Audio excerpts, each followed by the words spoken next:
હર હર મહાદેવ। આજનો સવાલ યજમાનનો કે મહારાજ શનિદેવના પ્રકોપથી બચવા માટે શું કરવું જોઈએ?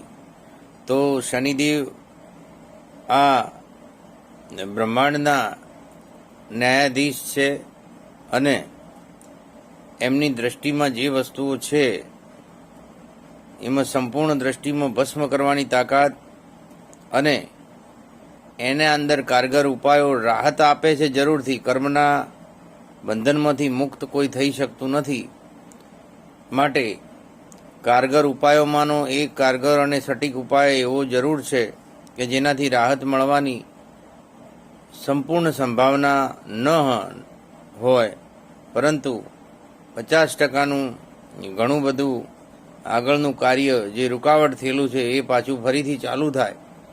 તો જેના માટે શનિવારના દિવસે કરવા લાયક ઉપાય છે કે શનિવારના દિવસે જ 11 પીંપળા લાવી અને શનિવારના દિવસે જ વાવવા અને પાણીનું સિંચન કરવું, અને જ્યાં સુધી 1 થી 2 વાર 3 વાર એની તપાસ કરી જો ઉગી જતા હોય છે તો તમારું કલ્યાણ થવામાં ઘણી બધી રાહત મળતી હોય છે। એટલા માટે શનિદેવના પ્રકોપથી બચવા માટેનો એક ઉપાય કરી શકાય। હર હર મહાદેવ।